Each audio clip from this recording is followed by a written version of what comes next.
Yo, Browns fans, it is Ravens week, and we should be pumped with the team that we are putting on the field. Our defense is going to rock Lamar Jackson, and our guys, our Dawgs on the Dawgs podcast, they're going to lay it on the line and let us know what's going to happen. So let's kick this off. Ooh, ooh.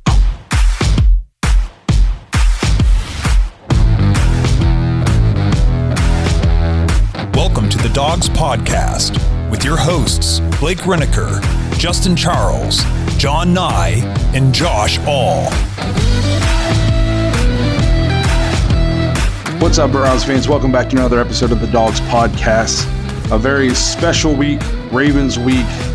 Big game for the Browns. Chance to be 3-1 heading into the bye, have at least a piece of first place in the division.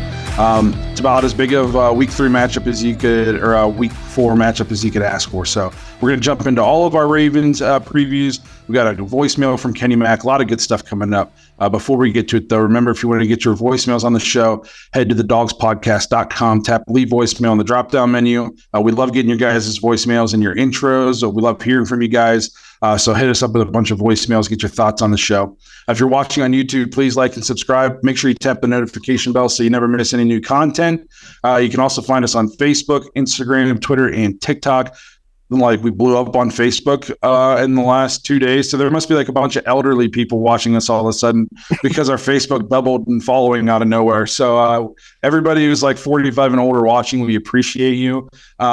Justin's almost there. We appreciate that. If you prefer to just listen to the podcast, you can find us on Apple, Spotify, and Google.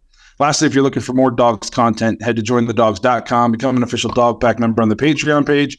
We have fantasy leagues going on. You get an extra episode every week. I think the biggest perk, though, is access to the private Discord. Our Discord's been fleshed out. It's a really cool place to interact with Browns fans from all over the world. So if you're interested in that and you want to hang out with Browns fans, you want to hang out with us, jointhedawgs.com, become an official Dog Pack member. So before we jump into the Ravens, I think we're all like Cleveland sports fans in general, Ohio sports fans. So we wanted to just touch on kind of I'll call it like a bittersweet, sad moment for Cleveland sports last night. Tito managing his last game for the Guardians. And I don't know if you guys like watched the tribute video they played for him, and then he was on the field after the game, and like place was just going crazy. It looked like a sellout for his last game. Just he's a tough guy to replace. He's definitely arguably like the best coach any Cleveland sport has ever had. And he's just like a super nice, good guy. So I'm gonna miss Tito. He's gonna be tough to replace. Yeah, for sure. So anybody, we all wanted to talk about Tito, and I got, yeah, for sure. So anybody else have anything else to say? I just didn't want to cut John off. So I was just affirming you, Blake. Go ahead, Justin. No, I just, even before we even got on, me and John were just kind of talking about it. I think Blake was even in there. Like, for the fact that he didn't get a World Series title in Cleveland, I feel like there's like a lot of great memories. I mean, it was a good run. It was a good 10-year run. That 2016 World Series was electric. It's unfortunate it ended the way it did for us. But I mean, there's that overall win streak that we had in there. It is going to be tough. I always thought Mike Hargrove was going to be like the best manager that I'd ever see as a Cleveland Indians Guardians fan. But Tito definitely has a spot right up there, if not even better. Just class act. It's unfortunate. I understand with the medical stuff he's got going on. It's been a little rough for some years now. So enjoy your retirement, brother. That 2016 World Series, man, like, it was such a Cinderella story. Like, nobody even thought we're going to win the playoff series, the first one. Right. You know what I mean? Like, and you'll never convince me if we don't have injuries to 2 starting pitchers, we win that World Series. And if there isn't a rain delay, we win that World Series. Just 2, you know what I mean? Like, we had all the momentum. What's his name? Rajai Davis's home run. Even though it didn't lead to a win, it's still one of like the best sports moments for me in Cleveland history. Maybe that's loser mentality. Maybe another team would make fun of me, but we don't have a lot of like cool things happen to us in Cleveland sports. And just like him hitting that home run and tying, it was unreal. And then John and I were actually at the game where the Indians broke the record for the win streak. It was nuts. So just like you said, even though no World Series, you couldn't have asked for a better tenure out of a manager. Like the fact that he was able to make the Indians so competitive all the time, despite the penny pitching from management, like, and he never complained, So I was a big Tito fan. I was super pumped when we got him. I'm going to be sad to see him go. I wish we could combine him with an owner that loved to spend money. I say that about just about every Indians manager. Yeah. I was actually going to bring that win streak up too, because that was actually the following year, 2017. Right. One of the craziest sporting events I've ever been to. The crowd was so into that. And Cody Allen stepped up, and the confidence that he had, I was just like, okay, we got it. It was, I was telling my dad about it last night when we were talking about it being Tito's last game. John and I, it was a noon or 1 p.m. game in the middle of the week. And we got to Cleveland. I worked midnights at the time. We got off work, went up to Cleveland, straight from work, basically. And the city was so packed. We had to park so far away from Progressive. It was free. We weren't even in Cleveland anymore. We just parked in some random parking lot. That it was crazy. I've been up there when the World Series and the playoffs for the Cavs were going on, or not the playoffs, just the regular season for the Cavs and the World Series was going on. And this game, Cleveland was busier than it was for that. It was nuts. Yeah, I worked 5 p.m. to 5 a.m. that night. It was a rough game, and then it was a really rough drive home. Then it was a super rough night at work the next night, but it made it worth it because we got the dub. That's right. So, we wanted to. I would like to assume a lot of you people listening are also Guardians/Indians fans. So we want to touch on Tito's last day. Kind of a bittersweet historic moment for the tribe. And before we move on, Ohio DraftKings has upped their sign-up offer to kick off this NFL football season. New users can place a $5 first bet to instantly claim $200 in bonus bets, plus up to $150 back in bonus bets if your team loses. All you have to do is sign up with our code, THEDAWGS, all one word. Using our code, THEDAWGS, not only gets you great bonuses, but it also directly supports our podcast. If you've been considering signing up for DraftKings, make sure you use our code, THEDAWGS, to maximize your first bets. This offer is only available for new customers who are 21 years and older and physically present in Ohio. Please gamble responsibly. If you or someone you know has a gambling problem and wants help, call 1-800-GAMBLER. Check the episode description for the full terms of the offer to see if you qualify. So we do have a voicemail from Kenny Mack we want to get into before we jump into our Ravens preview. So we'll go ahead and play that now. Yo, guys, it is Kenny Mack, and it's Ravens week, man. I am pumped, and I got to side with Blake on this. Let's smack the purple off them. I can't stand this team. Not only did they take our team, but then we constantly get a kick in the you-know-what when we play Lamar Jackson. If any week we're going to beat him, our D-line is going to take this guy down. We're going to play a 5-3-3, spy with JOK, and have a hell of a game. And let's treat ourselves. Let's take one of these defensive touchdowns for ourselves, put it in the end zone, and win. I'm pumped to see Kareem Hunt again when I see him on that pass pro. And guys, let's just hold on the ball in our own end. Let's go Brownies. I think offensive turnovers have killed us. The Browns are going to be scary if we can quit turning the ball over. So it should be a really exciting game. I mentioned briefly in our recap episode, the Ravens are going to play hard. This isn't going to be an easy win for us. So we got to do everything right. I think if we can not turn the ball over and defense can continue doing what it's doing, we have a very real shot. Home field advantage as well. So I like our chances, but don't chalk it up to a win just yet. No, we might have the number one defense. We've got a top 10 offense, but we also have the third worst turnover differential in the league right now at -5. So that's on the offense. Like you said, John, just jumping off of what you said, gotta quit giving the ball away. So obviously we're going to talk about the Ravens and stuff, but this maybe this is a hot take, or maybe it's going to sound really dumb 2 months down the road. But I think there's a chance the Browns could have the best defense in the league this year throughout this entire season and end in a negative turnover differential.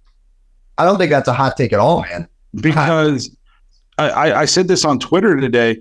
Our front seven is so dominant that teams don't have the opportunity to turn the ball over.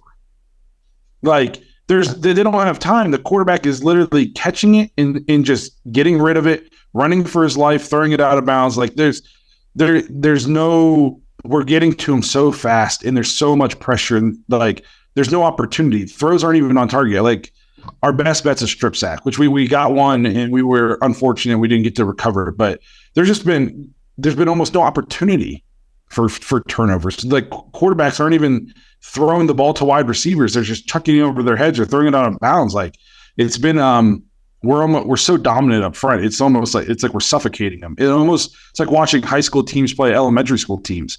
Like they wouldn't turn the ball over either because they would just catch the ball and get creamed every time. That's what we're doing to people. So maybe that'll sound dumb, but that's why I watch it. I'm like, when are we supposed to force the turnover? And 3 and outs are almost like turnovers. When we're forcing people 3 and outs, like 65% of the time. No, the only thing with the defense, it's been so dominant for the most part, and I'm really excited to see what Schwartz does as far as just what they scheme up for Lamar Jackson. Because Lamar Jackson, say what you want, Browns fans, about us being nervous going into this game. Lamar Jackson, he beats the shit out of us every time he plays us. He's our kryptonite, basically. And it's been like that since he's hit the league. He's been very, very dominant against the Browns for the most part. I think he's 6-2, something around there. That's very one-sided. But I'm very, very excited.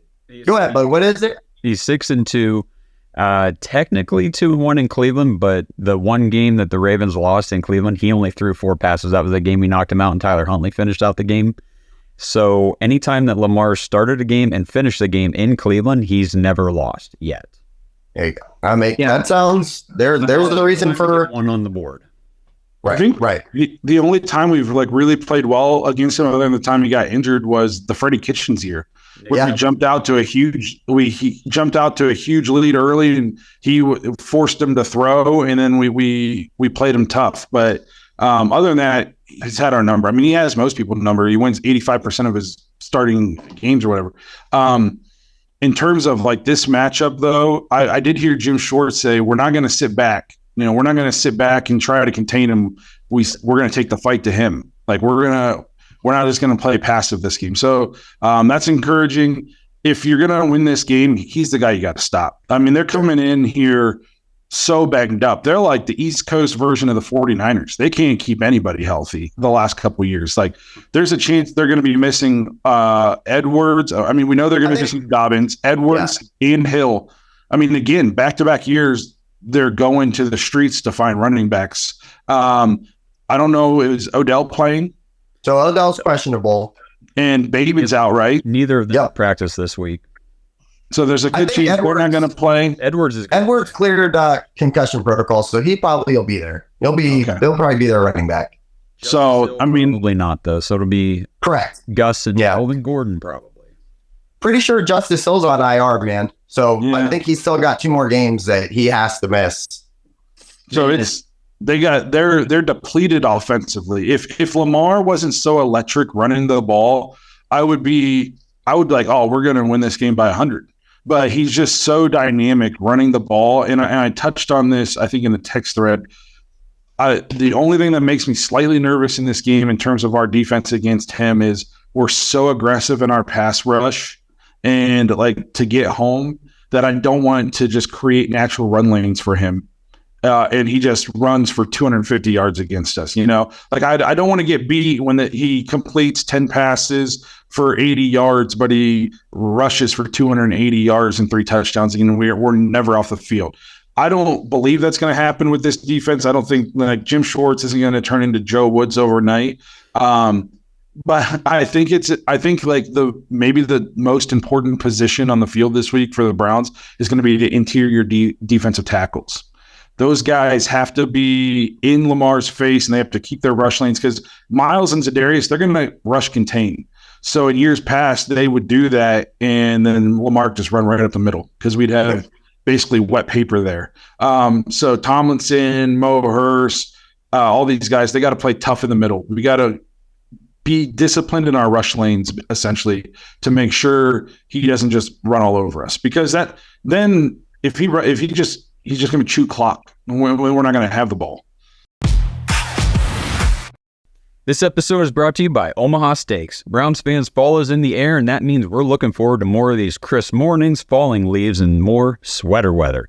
But more importantly, this is the perfect time for all of your fall grilling and tailgating, because right now the Browns have the #1 defense in the NFL, and to really properly tailgate for that kind of performance, you got to have the #1 meats available that you can possibly get, and that's Omaha Steaks. Omaha Steaks has all of your fall cravings covered, and right now you can get 50% off site-wide during the Omaha Steaks semi-annual sale. That's 50% off all your favorite tender, juicy, extra-aged steaks like their butcher's cut filet mignons.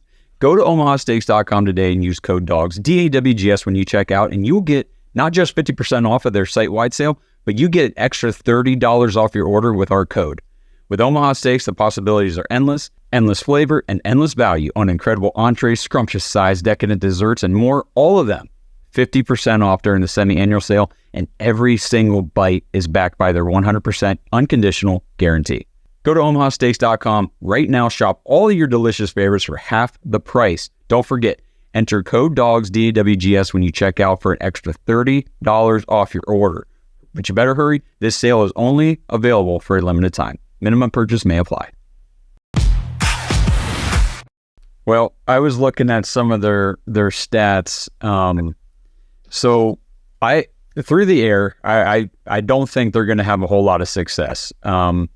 The Ravens are the 24th ranked passing offense through the first 3 weeks, and this is that high flying, 5 wide, Todd Monken, passing offense that everybody was so worried about coming into the season. And so far, it has not produced hardly anything. They only average 190 passing yards a game, and we only give up 111 a game. So they're not going to have Bateman or Beckham unless something crazy changes, but I doubt they have that. Zay Flowers is not the type of, he's a rookie going into his 4th game. He's not the type of receiver that's going to just tear up the Browns secondary all day long. I mean, basically we're looking at like you said, keep Lamar contained. Don't let him beat you too much with his, he's going to get his a little bit, but I don't think he's going to get that much. I really don't. Not in this one. I think as long as you can lock down on Mark Andrews, which so far this season people have, this Ravens offense is nothing like it was advertised at all. I agree. Lamar has 608 passing yards on the year. He's also the team's leading rusher with 193 rushing yards. He's literally the offense. Like we heard it was Roman, he was holding back the offense, all this stuff. The offense, it just looks all the same. Right. You know what I mean? It's just Lamar. Through 3 games, this high-flying passing offense has produced 2 passing touchdowns total.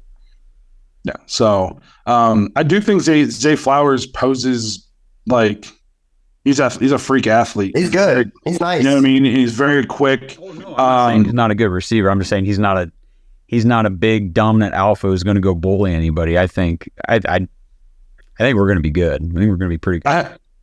I haven't watched any Ravens games, obviously, because just seeing them makes me want to puke. But Zay Flowers he's not like an over the top guy. He's a precise, quick route runner inside. Well, typically our receivers, we're going to be our corners, they're going to be pressing, and we usually get home so quick up front. Like that kind of receiver isn't what scares me right now. You know what I mean? I'm more concerned with like the big. We saw like DeAndre Hopkins and I think it was Moore kind of beat us on a couple jump balls last week. Like that's what scares me more than these just quick precision dudes underneath stuff right now, because the Browns have been super good at tackling. I mean, sure, tackling every single game. We're not missing tackles. Our corners are great in man. They're going to be up and pressing. So as long as our pass rush can keep getting home, and I'm pretty sure their left tackle's hurt or has been hurt. Like Miles is going to be going against a backup, I'm pretty sure. I think I heard that. Maybe I should have done more research, but I have a job and a child, so I didn't get to check before I jumped on here. Well, Ronnie Stanley was limited in practice today, but his outlook is not looking great. Let me see. A knee sprain in week 1, so he's been playing it week to week, limited in practice on Thursday. So even if he does play, he's not going to be at full health. So that, I mean, either way, it's another. Do you put a gimped guy out there against Myles Garrett? I don't.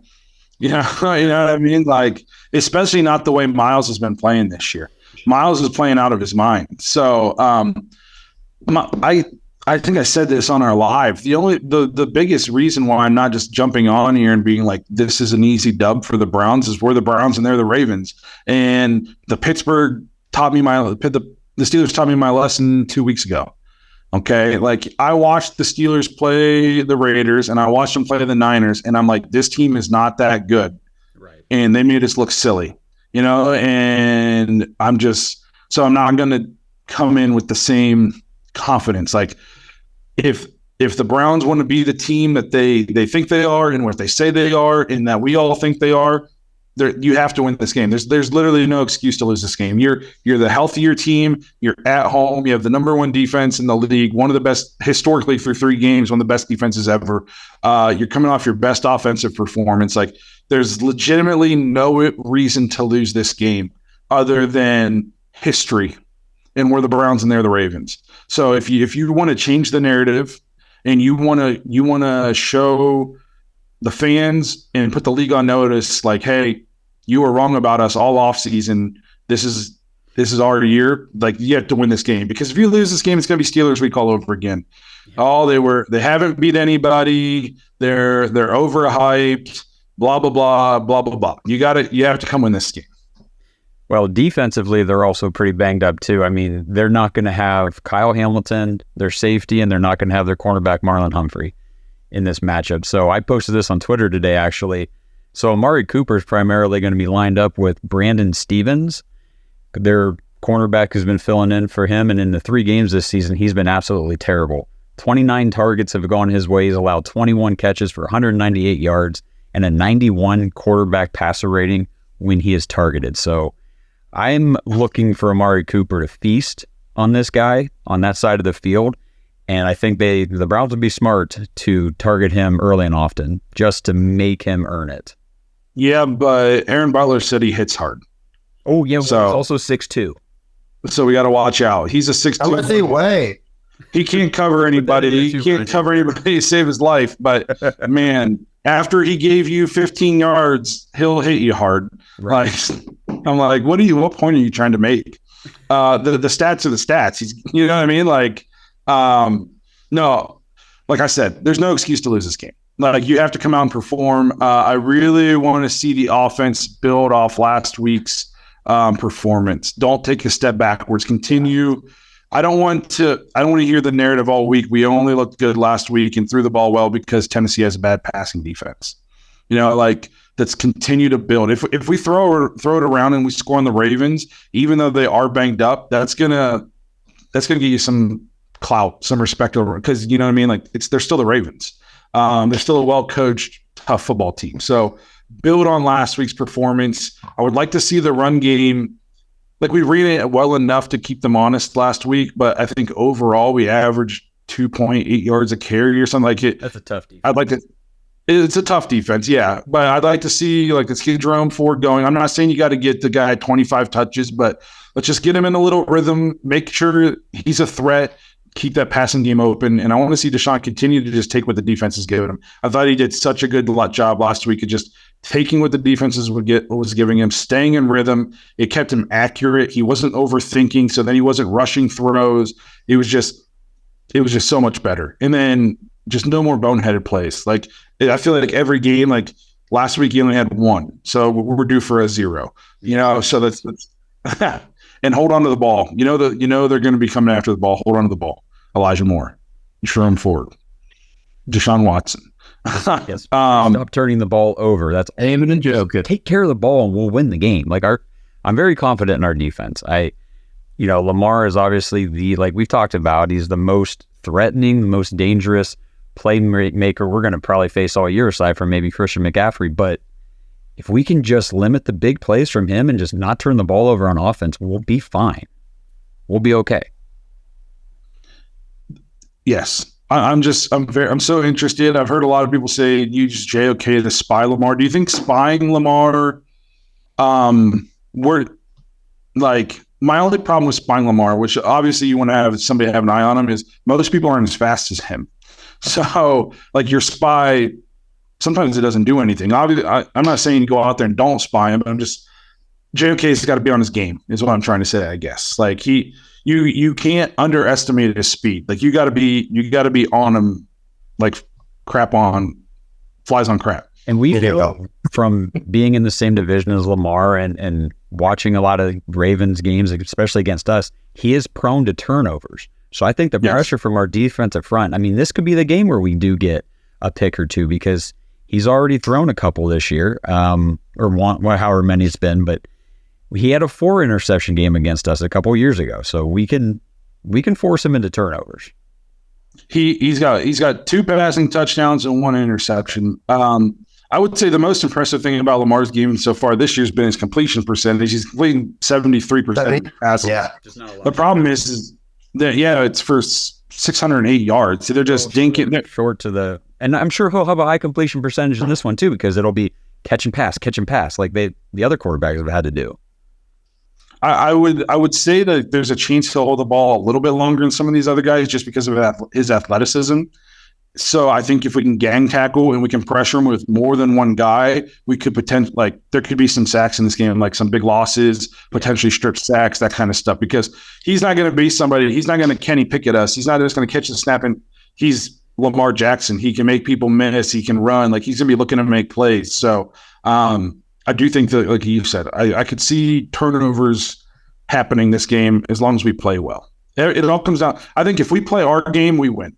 If we come out and we read the newspaper clippings about how, we had the best defense in the league, our offense is top 10, we looked so much better, so Deshaun's back. Like, if we don't come out with that level of intensity that we had last week against the Titans, they'll come out and they'll beat us because they're going to be focused. They just lost to the Colts. Yeah. I almost would rather them win that game because I don't like to play teams after a loss, especially I don't want after an embarrassing loss. And in terms of that, I mean, they don't expect to lose to the Colts. Yeah. So they're going to be coming out with a chip on their shoulder. So the Browns have to match that intensity. I don't think we matched the Steelers' intensity after their loss to the Niners. Yeah. So we got to come out. We have to match the Ravens' intensity early in this game, take the wind out of their sails, and then just pummel them for 4 quarters. That's my thoughts on the game. Anybody else got anything? I'll just add real quickly. Like, I think one of the big differences between this game coming up and then that Pittsburgh game, they are both coming off the losses, but we lost in Pittsburgh, and we always lose in Pittsburgh. So this game's in Cleveland, and we want to beat them, as badly as they want to beat us. And we saw what happened when we don't bring the intensity. So again, it comes down to turnovers, but I mean, I'm not too worried about the Browns coming in and not taking the game seriously. And I think home field advantage is going to play a huge role. I agree. It's nice getting this one at home. Not to take anything away from what happened, what Pittsburgh did, because obviously they won the game, but we gave them 2 defensive touchdowns and made it still interesting in a game where our offense looked anemic. We looked like we had nothing left as far as energy because we watched our franchise player get carted off the field. So I think as far as like that goes, I don't see us having another game like that the rest of the year. And if we do, maybe there's a pattern. There's some inconsistency. The only thing I wanted to touch on is how did you guys feel about like the Roquan Smith stuff? Have you guys seen anything about that? So I heard about it and then I watched it. I think some people have they've shortened the clip. Yeah. You know what I mean? Like, trust me, I don't like Ravens players by any stretch of the imagination. I'm not looking to let them off the hook.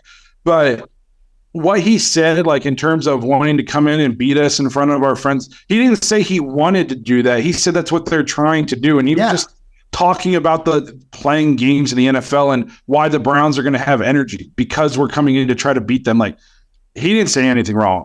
Browns fans are running with it, but he didn't say anything wrong.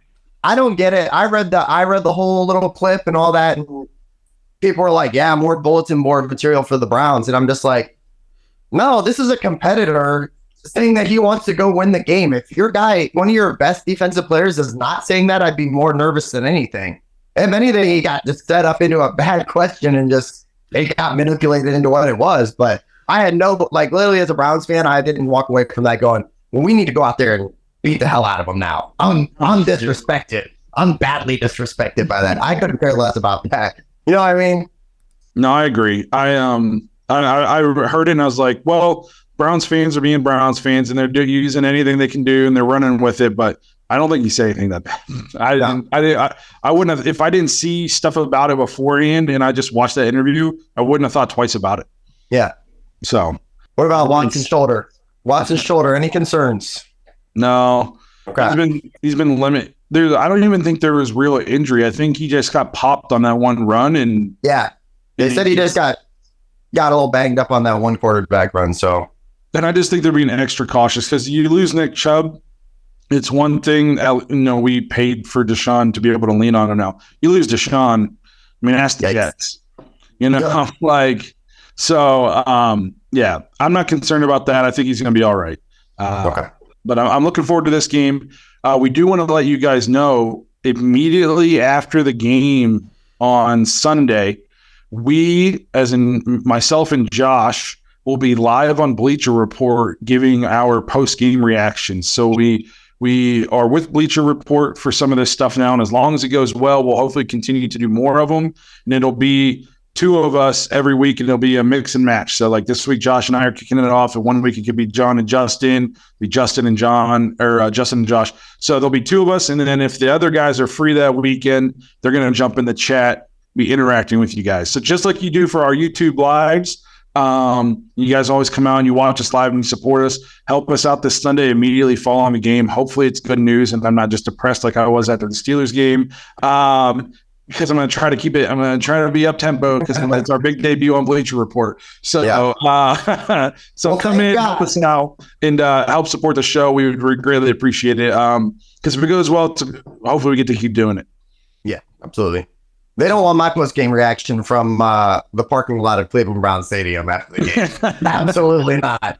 I'm not up for that. We actually had to turn down free tickets, like some of us, to go to this game because of this Bleacher Report. So we needed to go well, or I'm going to feel really bad about turning these tickets down. Justin and I didn't have to turn the tickets down. You guys just did it for us. Well, yeah. I'm going to be there. I'll be there, guys, regardless. I'm going up, so... anyways, we appreciate you guys checking us out. Hopefully the Browns come away with a big win, and we will see you guys immediately following the game Sunday after Bleacher Report. Until then, go Browns. Thanks for listening to another episode of the Dawgs Podcast. Make sure you subscribe on YouTube and follow us on Twitter at the Dawgs Podcast. Get your thoughts on the show at thedawgspodcast.com.